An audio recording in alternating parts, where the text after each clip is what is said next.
Halo teman-teman semua, selamat datang di minggu keempat mata kuliah kecerdasan buatan. Pada kali ini, kita akan bahas tentang agen kecerdasan buatan.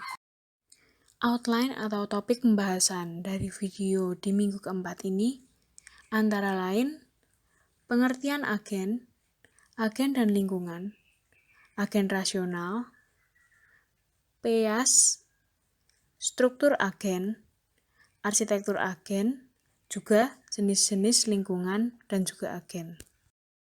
Masuk pada bagian pengertian agen. Menurut para ahli yaitu Russell dan Norvig, pengertian agen sendiri adalah segala sesuatu yang dapat dipandang, menangkap, atau mengetahui, atau menanggapi lingkungannya melalui sensor dan bertindak terhadap lingkungannya melalui efektor.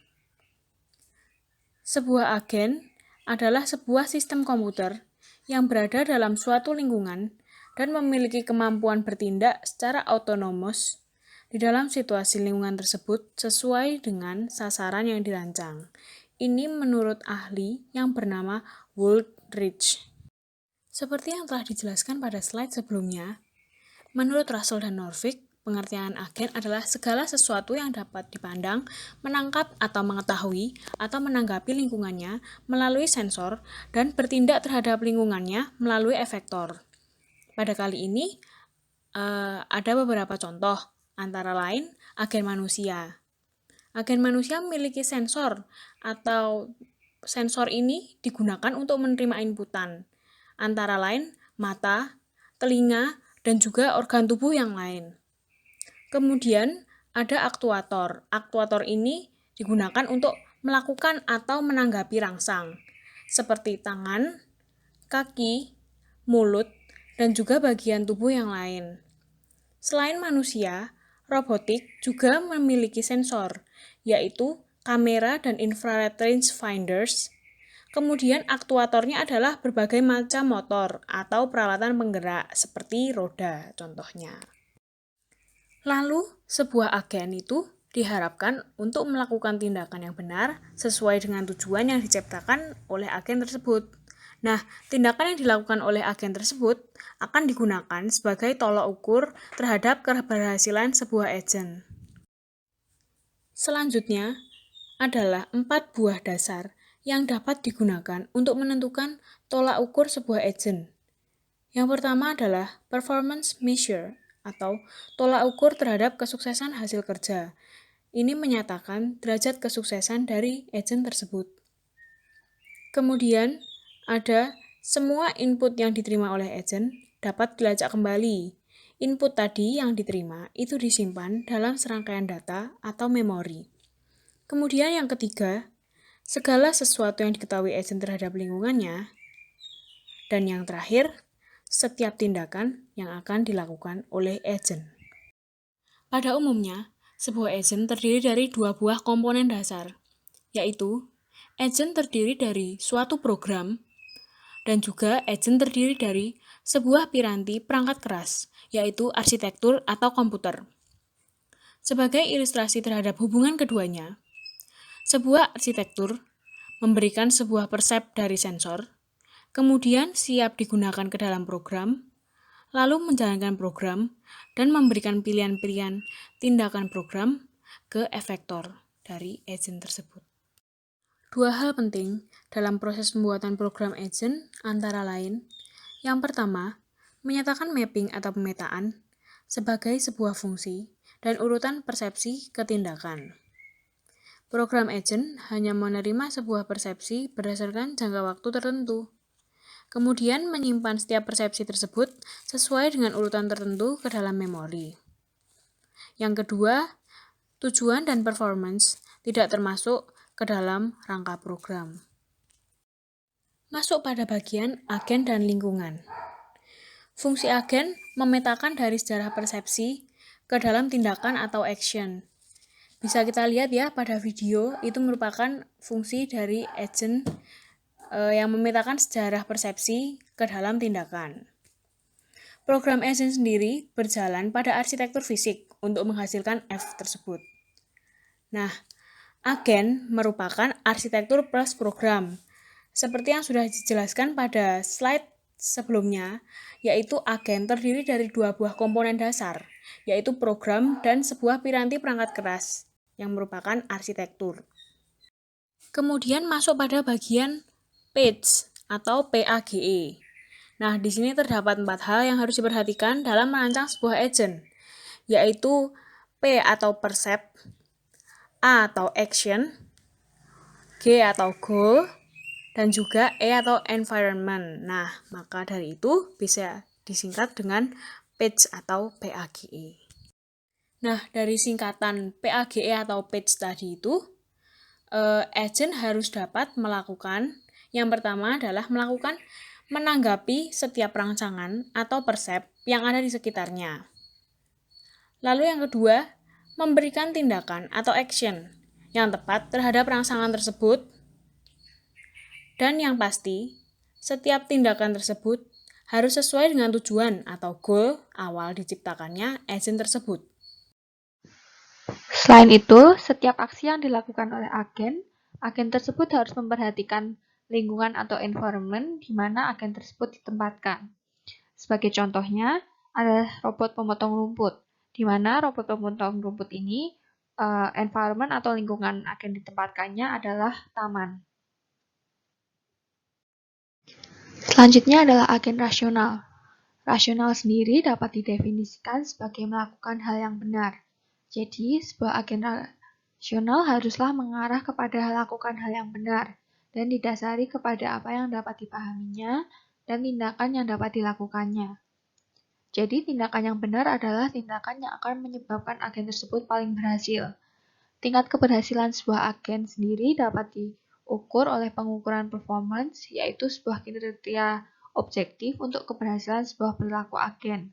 Sebagai contoh dari pengukuran performance sendiri adalah agen vacuum cleaner yang dapat diukur oleh besarnya jumlah debu yang dibersihkan, jumlah waktu yang dihabiskan, jumlah listrik yang dikonsumsi, jumlah kebisingan yang dihasilkan, dan jumlah-jumlah lainnya. Pengukuran performance sendiri haruslah dapat dinyatakan dalam ukuran kuantitatif. Jadi, kata jumlah sendiri mengindikasi suatu ukuran kuantitatif yang terukur. Jadi, agar agen mencapai kerasionalannya, sebuah agen rasional hendaklah memilih satu tindakan yang diharapkan memaksimalkan ukuran performance-nya dengan memperhatikan bukti yang diberikan oleh deretan persepsi dan apapun pengetahuan yang terpasang di agen tersebut. Setelah mempelajari agen rasional, kita akan belajar mengenai PAs. PAs sendiri adalah singkatan dari Performance Measure, Environment, Actuators, dan Sensors. PAs ini akan membantu kita dalam merancang sebuah agen. Sebagai contoh, kita akan merancang sebuah agen supir taksi otomatis, yaitu yang pertama Performance Measure. Performance Measure ini adalah pengukuran kinerja yang dapat didefinisikan dalam supir taksi otomatis ini sebagai aman, cepat, legal, kemudian perjalanan menyenangkan, dan memaksimalkan keuntungan. Kemudian poin kedua adalah environment atau lingkungan. Jadi supir taksi sendiri lingkungannya adalah jalanan, traffic, pejalan kaki, kemudian pelanggan, dan lain-lain.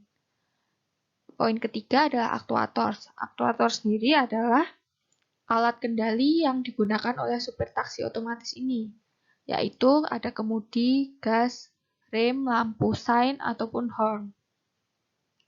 Dan poin yang keempat adalah sensor. Sensor adalah perangkat untuk mendeteksi sebuah perubahan. Dalam kasus supir taksi otomatis ini, sensornya adalah kamera, sonar, speedometer, GPS, odometer, engine sensors, ataupun keyboard. Selanjutnya, untuk menjelaskan PAs, ada contoh lainnya, yaitu agen sistem pendiagnosa medis. Yang pertama, pada performance measure-nya, di agen ini ada keberhasilan dari kesehatan pasien, kemudian minimal biaya, dan apakah agen tersebut sesuai dengan aturan atau hukum. Kemudian environment-nya yaitu pasien, rumah sakit, staf, ataupun dokter. Yang ketiga, actuators sebagai alat kendalinya ada screen display yang akan menampilkan pertanyaan, kemudian tes, diagnosa, treatment, ataupun referrals. Dan yang terakhir pada sensornya, agen tersebut menggunakan keyboard yang akan menginputkan gejala ataupun menginputkan jawaban dari pasien. Contoh lainnya adalah agen tutor bahasa Inggris interaktif. Pada agen ini, performance measure yang diukur adalah untuk memaksimalkan nilai mahasiswa pada waktu ujian. Kemudian lingkungannya ada sekumpulan mahasiswa dan aktuatornya yaitu layar display yang berisi exercise, suggestion, ataupun correction. Dan yang terakhir sensornya ada keyboard. Selanjutnya adalah struktur agen. Yang pertama, perilaku agen. Perilaku agen adalah tindakan yang dilakukan setelah diberikan sembarang persepsi. Jadi, perilaku agen ini dipengaruhi oleh pengetahuan yang kita masukkan dan persepsi yang didapatkannya. Agar agen dapat memetakan persepsi ketindakan, agen memerlukan AI yang bertugas untuk merancang program agen yang mengimplementasikan fungsi agen tersebut. Agen dapat dikatakan sebagai agen di saat agen tersusun dari arsitektur dan program. Arsitektur sendiri terdiri dari sensor dan aktuator yang sebelumnya sudah dijelaskan, yaitu sensor sebagai perangkat untuk mendeteksi sebuah perubahan atau inputan, dan aktuator sebagai alat kendalinya atau yang menggerakkan. Jadi, kedua hal ini berjalan seiringan karena sebuah program tidak dapat berjalan di saat alat penggeraknya ataupun inputannya tidak ada, dan arsitektur juga tidak dapat bergerak di saat program atau otak dari arsitektur itu sendiri tidak ada. Sebagai contohnya, saat ada program action walk atau berjalan, maka arsitekturnya haruslah memiliki kaki atau sebagai kakinya. Kemudian arsitektur agen. Yang pertama adalah black box. Pada konsep ini, agen akan menerima masukan atau persepsi dari luar, kemudian masukan tersebut akan diproses oleh agen dan dihasilkan keluaran atau aksi yang berdasarkan oleh masukan tadi. Arsitektur agen berikutnya adalah BDI, yaitu singkatan dari Belief, Desire, dan Intention. Yang pertama adalah belief atau kepercayaan, yaitu apa-apa saja yang diketahui dan tidak diketahui oleh agen tentang lingkungannya, atau belief merupakan pengetahuan agen atau informasi yang diperoleh agen tentang lingkungannya. Sebagai contoh, pada kasus agen pemotong rumput otomatis, agen memiliki pengetahuan mengenai lingkungannya yaitu taman, kemudian mapping dari sebuah taman, rumput, batu, dan sebagai pengetahuannya adalah hal-hal yang perlu dihindari dan hal-hal yang perlu dilewati, seperti rumput pada tinggi tertentu harus dipotong. Kemudian keinginan atau desire, yaitu tujuan tugas yang harus diselesaikan oleh agen atau sesuatu yang ingin dicapai oleh agen. Sebagai pemotong rumput otomatis, agen harus memotong rumput dalam ketentuan beberapa senti sesuai dengan user setting pada robot tersebut. Kemudian kehendak atau intention, yaitu rencana-rencana yang disusun untuk mencapainya. Pada agen pemotong rumput tersebut, agen akan men-set jalur mana saja yang harus dilewati dan rumput pada tinggi berapa yang harus dipotongnya, sehingga taman akan menjadi rapi. Kemudian jenis-jenis lingkungan. Yang pertama adalah fully observable, di mana sensor-sensor sebuah agen memberinya akses ke keadaan lengkap lingkungannya pada setiap jangka waktu. Atau dapat diartikan, lingkungan ini sepenuhnya dapat diamati ketika sensor-sensor dapat mendeteksi semua aspek yang relevan dalam memilih suatu tindakan. Lingkungan berikutnya adalah deterministik. Deterministik adalah keadaan lingkungan berikutnya yang sepenuhnya ditentukan oleh keadaan sekarang dan tindakan yang dilaksanakan oleh agen. Jadi, lingkungan berikutnya ini sepenuhnya ditentukan oleh tindakan yang sudah dilakukan sekarang. Sebagai contohnya adalah dalam permainan catur, di mana keadaan tindakan setelahnya akan dipengaruhi oleh tindakan sebelumnya saat memindah pion. Tapi jika lingkungan itu deterministik kecuali untuk tindakan agen-agen lain, maka lingkungannya disebut strategik. Untuk lingkungan stokastik, itu adalah lingkungan yang berbanding terbalik dengan deterministik, di mana keadaan lingkungan berikutnya sama sekali tidak terpengaruh oleh keadaan yang sekarang. Sebagai contohnya dalam permainan dadu, di mana kita tidak dapat memprediksi dadu akan keluar berapa. Lingkungan yang ketiga adalah episodik, yaitu pengalaman agen dibagi ke dalam episode-episode atomik, atau setiap episode terdiri dari si agen memahami dan kemudian melaksanakan satu tindakan, dan pilihan tindakan dalam episode hanya bergantung pada episode itu sendiri. Jadi saya berikan contoh yaitu pada agen pemotong rumput otomatis, di mana agen akan menerima sensornya untuk mengukur tinggi rumput, kemudian secara real time robot akan memotong rumput tersebut secara berulang-ulang seperti itu terus. Lingkungan berikutnya adalah statik, yaitu lingkungan yang tidak berubah selagi agen direncanakan atau deliberating. Jadi lingkungan ini tidak berubah ketika agen sedang memilih tindakan. Jika berubah dinamakan sebagai dynamic. Untuk lingkungan lainnya yaitu lingkungan semi-dynamic, jika lingkungan itu tidak berubah namun seiring berjalannya waktu, skor performa dari agen tersebut berubah. Ya, selanjutnya jenis-jenis lingkungan ada discrete versus continuous. Discrete itu adalah sejumlah terbatas persepsi yang sudah terdefinisi dengan jelas. Maka lingkungan tersebut disebut dengan lingkungan discrete, misalnya catur. Namun jika lingkungan tersebut memiliki persepsi yang tidak terbatas, maka disebut continuous. Nah, selanjutnya adalah single agent versus multi agent. Kalau single agent itu sebuah agen yang mengoperasikan dirinya sendiri dalam sebuah lingkungan. Jadi hanya ada satu agen dalam satu lingkungan, sedangkan multi agen ada beberapa agen dalam satu lingkungan. Selanjutnya ada 5 tipe agen yang urutannya berdasarkan tingkat kecerdasannya. Mulai dari yang pertama yang paling simpel adalah simple reflex agents, hingga yang paling kompleks adalah learning agents. Nah, yang pertama adalah simple reflex agent. Ini merupakan agen yang bekerja berdasarkan refleks. Agen ini adalah agen yang paling simpel karena agen ini hanya melakukan aksi berdasarkan persepsi yang didapat tanpa mementingkan sejarah persepsi tersebut atau persepsi history.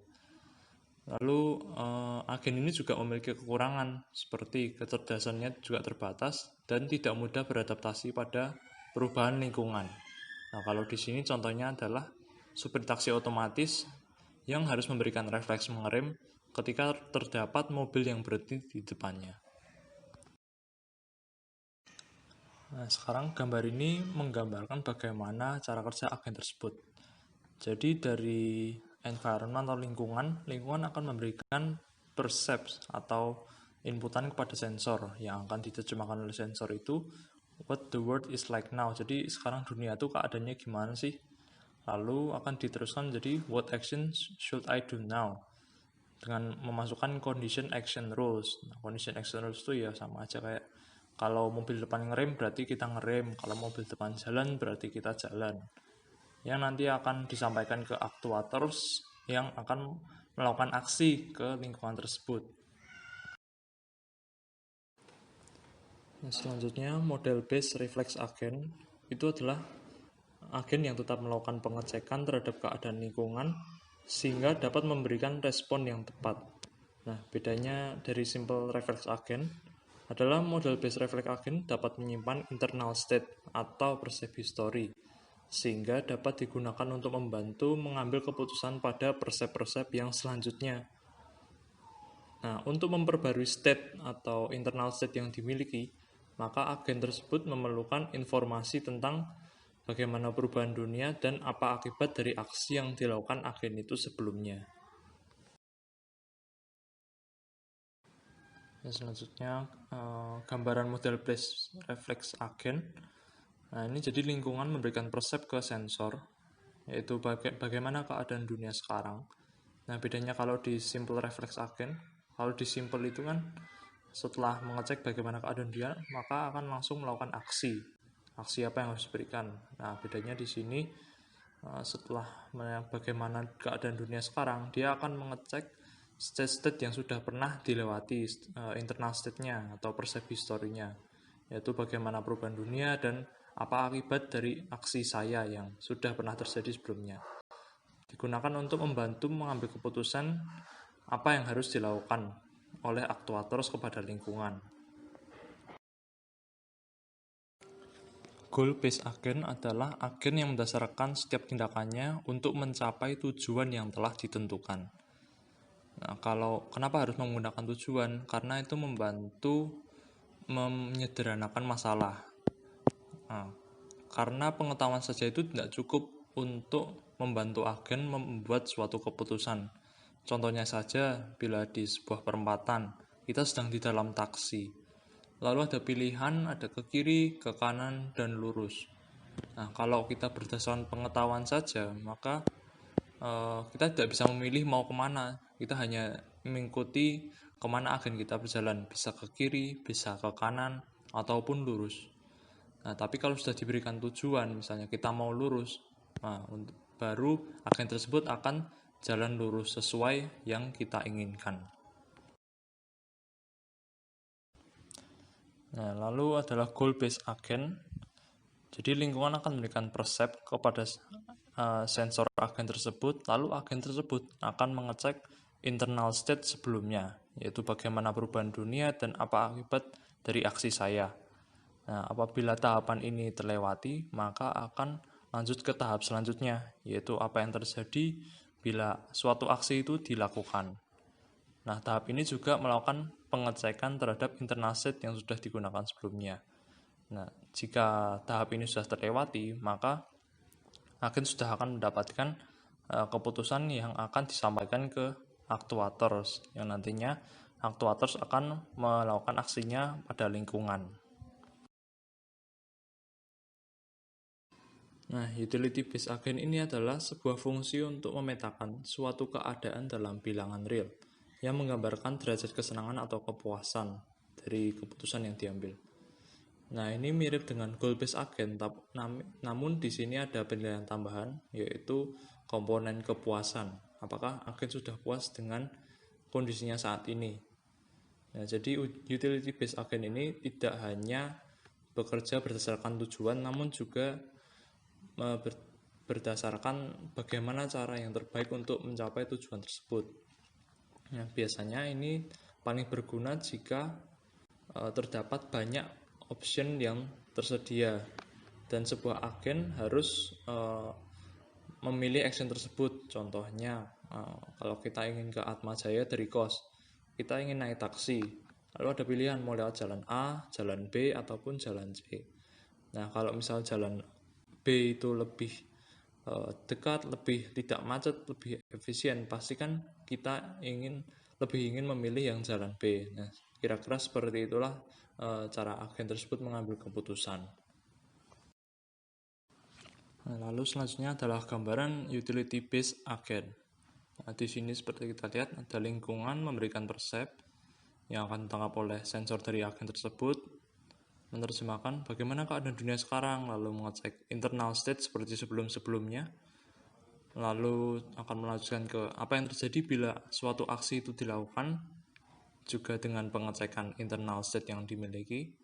Nah, lalu selanjutnya ini ada tambahan baru, proses baru, yaitu apakah saya bahagia dengan keadaan ini, apakah ini adalah keputusan yang paling efisien, paling bagus, paling murah, dan lain-lain. Nah, jika sudah terpenuhi, maka akan memberikan keputusan untuk dilakukan oleh aktuator kepada lingkungan.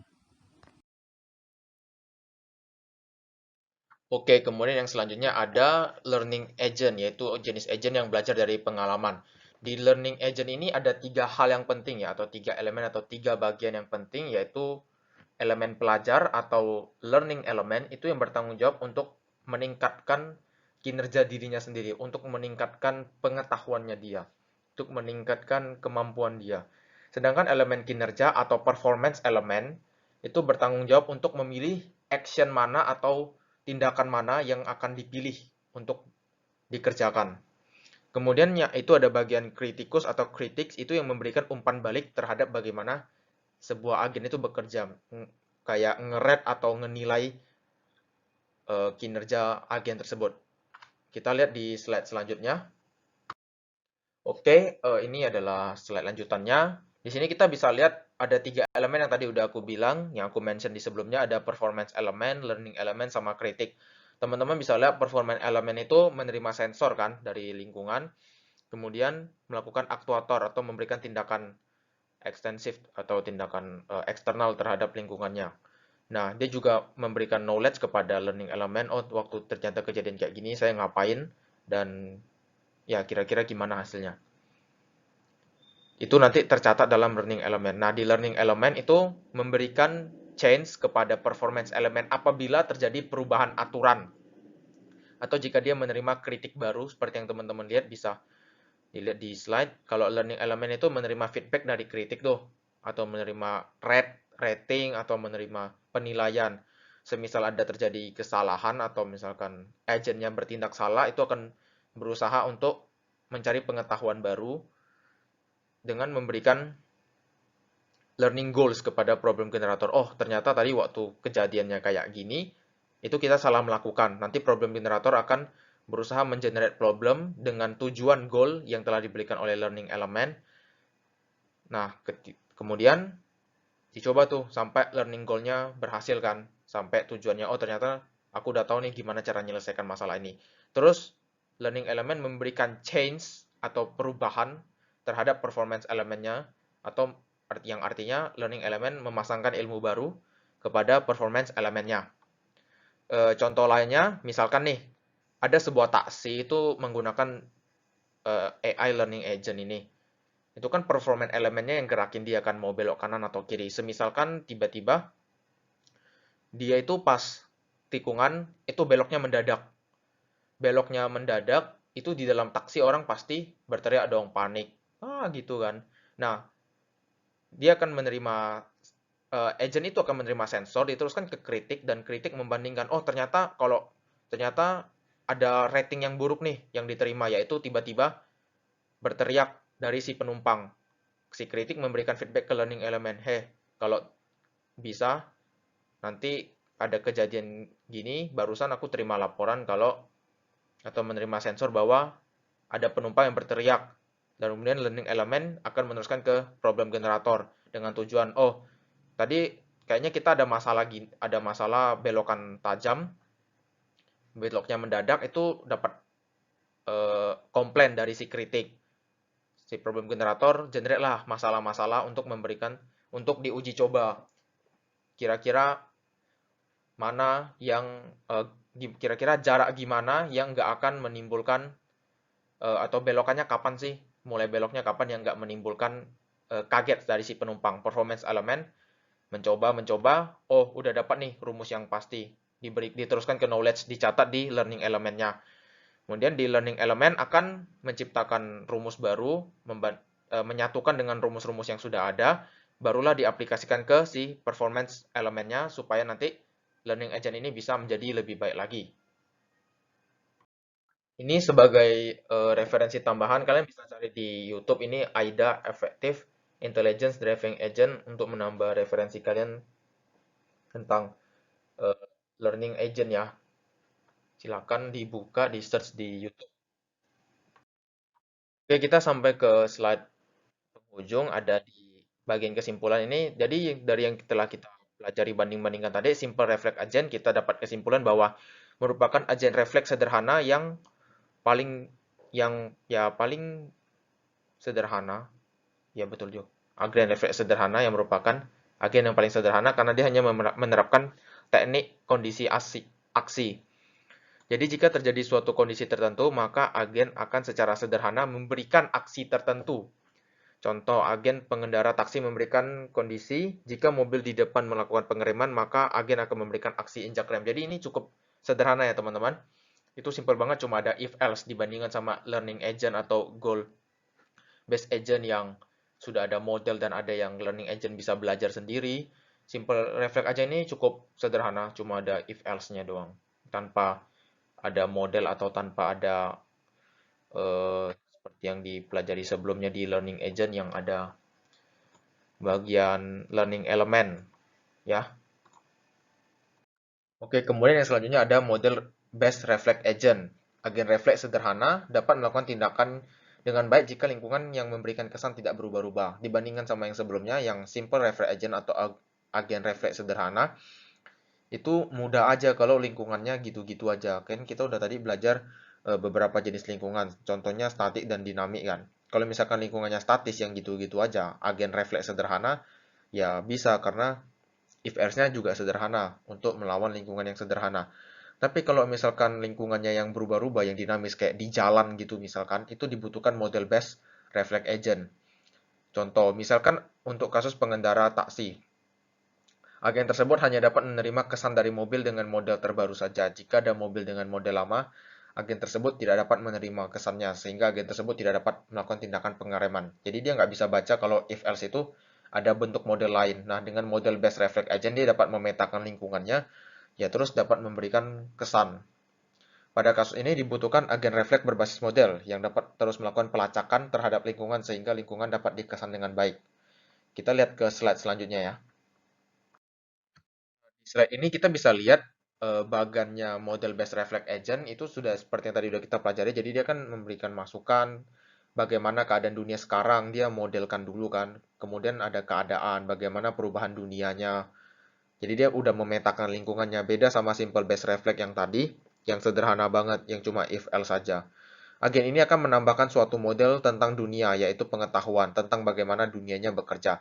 Jadi, agen refleks berbasis model ini menjaga keadaan dunianya menggunakan model internal, kemudian memilih tindakan seperti agen refleks sederhana. Jadi ya perbedaannya cukup jelas ya, yaitu dia memodelkan lingkungannya untuk memberikan prediksi yang lebih baik. Sebenarnya maksudnya tindakan dan prediksinya itu mirip sama simple reflect agent.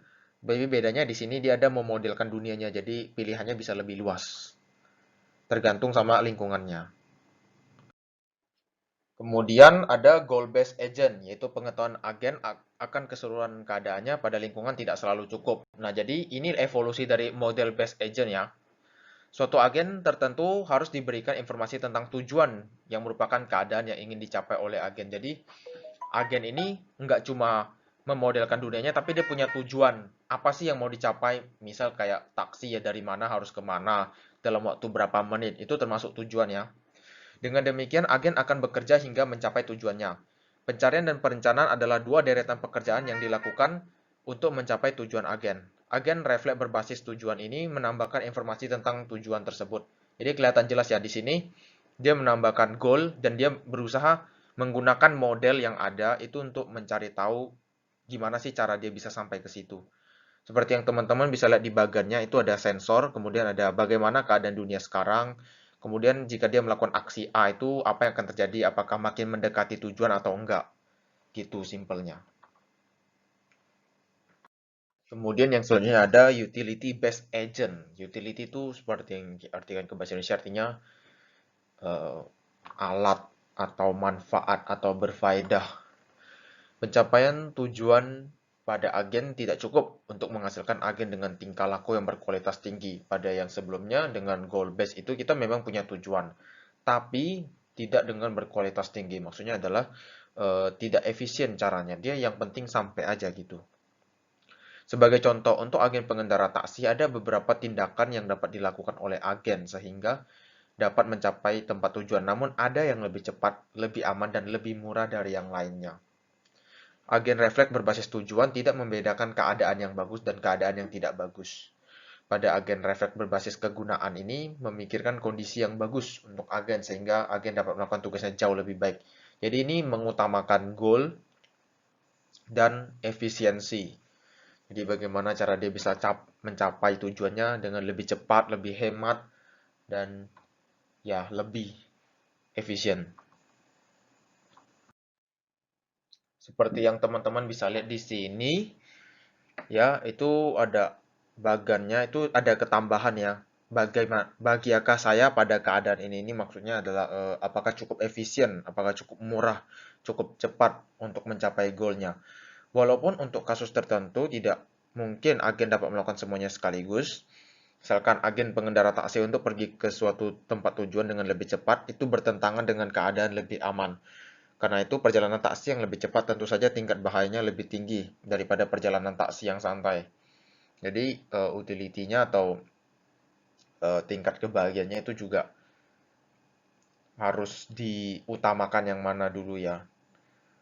Nah, jadi utility based agent ya seperti itu kira-kira teman-teman kesimpulannya. Jadi ada lingkungan memberikan sensor, bagaimana keadaan dunia, apa yang terjadi bila aksi A diberikan, apakah semakin mendekati tujuan, jika semakin mendekati tujuan apakah ini sudah cukup efisien, dan dia akan mengulang sampai mendapatkan aksi yang efisien.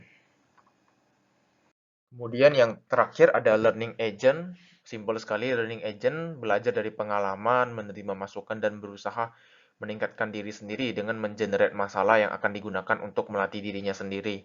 Seperti yang sudah dibilang tadi, menerima masukan dari kritik, kemudian learning element menerima dan memprosesnya, problem generator itu mengenerate masalah, kemudian performance element akan melakukan aksinya terhadap problem tersebut, kemudian memberikan kepada learning element lagi, dan learning element akan menyatukan pengetahuan baru itu dengan pengetahuan-pengetahuan lainnya supaya agent itu sendiri menjadi lebih pintar gitu.